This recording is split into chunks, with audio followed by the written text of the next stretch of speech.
Oh my God, naendelea kuona mambo ya kustaajabisha katika mpira wetu, kwa sababu nasema hivyo kwa sababu vitu vingi vinaendelea kutokea kwa kasi kubwa sana, na sometimes huwezi kuamini baadhi ya vitu ambavyo vinaonekana katika mpira wetu havifati taratibu na sheria, na muda mwingine ni kama unajaribu kuwaza ni akina nani ambao wako nyuma ya haya mambo na ni kwa namna gani haya mambo yanafikiriwa.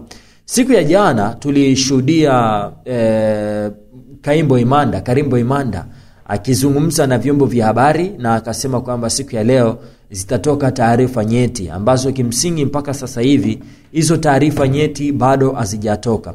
Na tunaendelea kujiuliza ni aina gani ya taarifa nyeti ambazo zitatoka, ambazo hakuwa tayari kuzieleza mbele ya vyombo vya habari ambavyo aliviita kuviambia maandalizi ya kuelekea dabi ya Kariakoo ambayo kimsingi inaenda kupigwa Juni 15 mwaka 2025.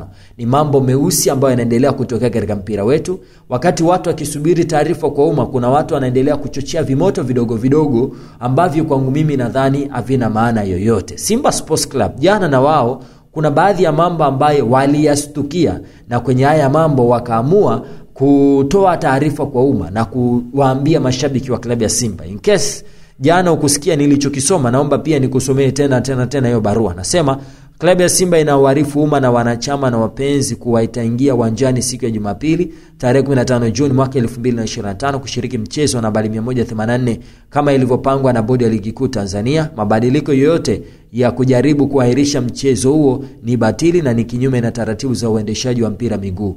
Kwa msingi huo, klabu ya Simba haitashiriki mchezo wote nambari 184 isipokuwa ule uliopangwa kuchezeshwa siku ya Jumapili tarehe 15 Juni mwaka 2025.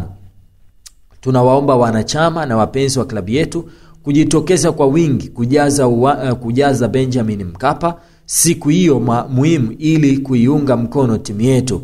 Wakamaliza nguvu moja ikawa imetolewa na klabu ya Simba Sports Club June 12 mwaka 2025. Tukaanza kujiuliza maswali ya kimsingi. Je, nani ambaye aliandika hii barua? Je, walishindwa kuwa na uvumilivu kwa namna moja ama nyingine wakisubiri tarehe husika ifike, lakini wakaamua kutoa hii barua? Inawezekana kuna namna ambavyo walikaa chini wakaona inawezekana mchezo ukaja kugairishwa, kwa sababu mchezo unaweza kugairishwa, wakaamua kutengeneza muktadha mwingine wa kuendelea kutia pressure. Na kusema la ukweli, mpaka sasa anavyozungumza nanyi, bodi ya ligi kuu Tanzania bara wako kwenye shinikizo la hali ya juu sana kwa sababu ya hiki ambacho kinaendelea. Kila mmoja anaendelea kujiuliza itakuwaje na itafanyika vipi na kwa sababu zipi. Sasa bwana, ninaomba nikwambie kitu ambacho kimenishangaza na kimenileta hapa kuzungumza nawe. Ni mara baada ya Simba kuposti taarifa ambayo imeandikwa Jamhuri ya Muungano wa Tanzania, Wizara ya Habari, Utamaduni, Sanaa na Michezo, Mji wa Serikali Mtumba Dodoma, Mtaa wa Michezo, Sanduku la Posta 25 440 481 Dodoma. Huku pembeni kulishoto kwangu ni simu hiyo hapo, nukshi hiyo hapo, tovuti ni www.michezo.go.tz, barua pepe ni km@michezo.go.tz. Unapojibu tafadhali taja kumbukumbu namba BA 200-280-300-03-10. Wakisema afisa mtendaji mkuu Simba Sports Club, barabara ya Haile Selassie, Oyster Bay, sanduku la posta 15318 Dar es Salaam. Yahusu taarifa ya mazoezi rasmi ya timu tarehe 14 Juni mwaka 2025. Hiyo ndio kichwa cha habari. Naomba nikirudie.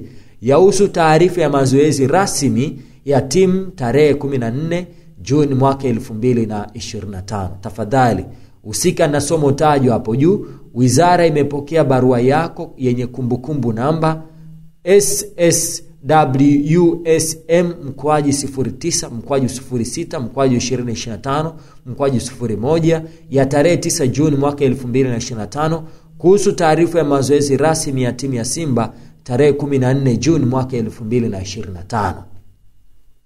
Kwa muktadha huo, tunawafahamisha kwamba uwanja upo tayari kwa mchezo huo wa wizara, uwanja upo tayari kwa mchezo huo na wizara haina kipingamizi na timu kufanya mazoezi ya mwisho kabla ya mechi kwa mujibu wa kanuni. Aidha, wizara inapenda kusisitiza kwamba itaendelea kutoa ushirikiano wa viongozi wa vilabu vyote nchini wanaomba kutumia uwanja Benjamin Mkapa na vingine vyote vilivyopo chini ya wizara bila ya kukwamisha kwa namna yote ile matumizi ya uwanja huo.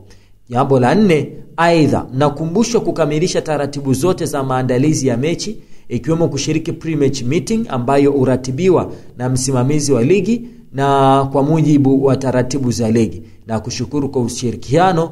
Imeandikwa na katibu mkuu ambaye ni Boniface Tamba. Nakala ikapelekwa kwa afisa mtendaji bodi ligi kuu Tanzania bara, mtaa wa Uhuru Hilala, sanduku la posta 79043 Dar es Salaam. Simba wakaandika, tumepokea barua rasmi kutoka Wizara ya Utamaduni, Sanaa na Michezo kuruhusiwa kufanya mazoezi ya mwisho uwanja wa Mkapa hapo kesho. Sasa haya yote yakiwa yanaongeleka hivi, mimi na wewe tutauliza, taratibu za mchezo zinasemaje? Kwa sababu kuna taratibu za mchezo pia na taratibu za mtu yoyote kufanya mazoezi kwenye uwanja kabla ya mechi husika. Okay, sasa nikakwambia kwamba kuna taratibu zake ambazo inabidi zifuatwe kabla ya mchezo. Mfano, sura ya 5 michezo, kanuni ya 17 taratibu za michezo nasema, michezo yote ya ligi kuu itachezwa kwa kufuata sheria 17 za mpira wa miguu. Kutakuwa na mkutano wa kitaalamu wa maandalizi na uratibu wa mchezo utakaofanyika kabla ya mchezo saa 4 kamili asubuhi siku ya mchezo. Sababu maalum, mkutano huu unaweza kupangiwa muda na siku na mahala pengine kama ilivyoelekezwa na kiongozi wa FA na kuidhinishwa na kamishna wa mchezo na wa mchezo maalum kama ameteuliwa. Wanaotakiwa kuhudhuria kikao hiko ni wakilishi wa timu za mchezo, kwa maana mkuu wa msafara, meneja, daktari, afisa vifaa, afisa usalama, kamishna wa mchezo, mratibu wa mchezo, waamuzi wa mchezo, mamlaka ya uwanja, msimamizi wa vijana wa mpira, huduma ya kwanza, afisa usalama wa TFF, mamlaka ya polisi eneo lohusika, mamlaka zimamoto na daktari wa mchezo. Lakini nasema timu inawajibika kufika kwenye kikao maalum cha maandalizi ya mchezo bila kukosa kwa wakati, ikiwakilishwa na viongozi kama ilivyotajwa kwenye ibara ya 17(1). Lakini kila timu inatakiwa kufika na vifaa vya jezi ambavyo vitatumika. Hiyo sio kitu ambacho ninachokihitaji. Nahitaji kanuni ambayo inaelezea jinsi ambavyo maandalizi ya mchezo husika yanavyofanyika. Mchezo wote wa ligi hii ni kanuni ya 48, masuala ya udhibiti wa mchezo, taratibu za mchezo. Kanuni ya 48 inasema mchezo wote ligi kuu lazima uandaliwe kikamilifu na huduma muhimu za msingi za mchezo kuchezwa kwa usalama. Huduma ya kwanza, gari, daktari, waokota mipira iliyoratibiwa kiufundi. Klabu ya ligi kuu inawajibika kwa shughuli zote za maandalizi ya mchezo, ikiwemo uuzaji wa tiketi na kuingia uwanjani kwa njia elektroniki. Mwongozo wa uuzaji wa TFF mwongozi wa uuzaji wa tiketi utatolewa na TFF, ambapo klabu itawajibika na mzabuni wake. Maandalizi ya ugawaji wa vitambulisho, mialika, VIP ni kwa mujibu wa bodi ya ligi na TFF. Klabu ya ligi kuu inawajibika kutangaza mchezo wake. Klabu ya mwenyeji inapaswa kuhakikisha kunakuwa na mifumo ya sauti uwanjani kwa ajili ya kutoa matangazo. Sasa yote hayo ukiangalia unaona kwamba mgeni ndiye ambaye yeye anatulia tu, mwenyeji ndo anafanya haya yote. Simba amepata huo mwongozo yeye kama nani? Ili ndo swali la kujiuliza, lakini Simba yeye tayari ameshapewa green light. Wanasemaje katika hili? Let me know katika comment.